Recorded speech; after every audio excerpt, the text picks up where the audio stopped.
একটি ৮ বছরের বাচ্চা ছেলে ১ টাকার কয়েন হাতে নিয়ে দোকানে গিয়ে বলল, আপনার দোকানে কি ভগবানকে পাওয়া যাবে? দোকানদার একথা শুনে কয়েনটি ছুঁড়ে ফেলে দিয়ে তাড়িয়ে দিল ছেলেটিকে। ছেলেটি পাশের দোকানে গিয়ে ১ টাকা দিয়ে চুপচাপ দাঁড়িয়ে রইল। এই ছেলে, ১ টাকা দিয়ে কি চাও তুমি? আমি ভগবানকে চাই, আপনার দোকানে আছে? দ্বিতীয় দোকানদারও তাড়িয়ে দিল। কিন্তু অবুঝ ছেলেটি হাল ছাড়ল না। একটার পর একটা দোকানে ঘুরতে লাগলো।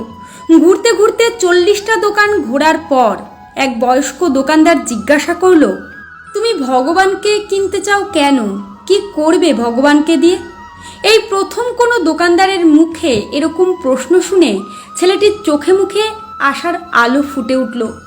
নিশ্চয়ই এই দোকানে ভগবানকে পাওয়া যাবে। হতচকিত কণ্ঠে উত্তর দিল, আমার তো বাবা নেই, এই দুনিয়াতে আমার মা ছাড়া আর কেউ নেই।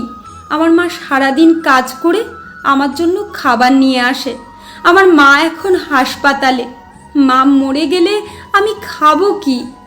ডাক্তার বলেছে একমাত্র ভগবানই পারে আমার মাকে বাঁচাতে। আপনার দোকানে কি ভগবানকে পাওয়া যাবে? হ্যাঁ, পাওয়া যাবে। কত টাকা আছে তোমার কাছে? ১ টাকা। সমস্যা নেই, ১ টাকাতেই ভগবানকে পাওয়া যাবে।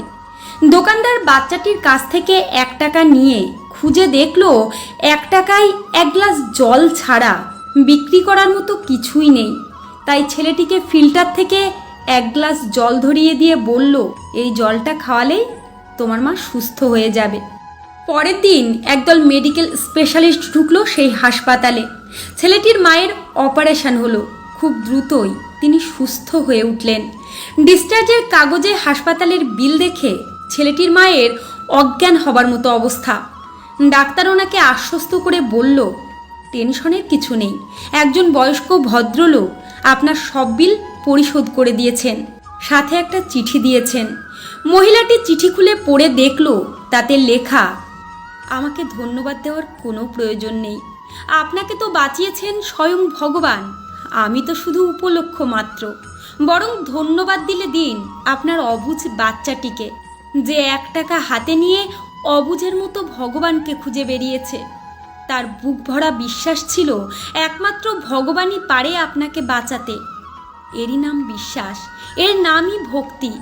ভগবানকে খুঁজে পেতে কোটি কোটি টাকা দান দক্ষিণা দিতে হয় না। বিশ্বাস নিয়ে মন থেকে খুঁজলে ১ টাকাতেও পাওয়া যায়।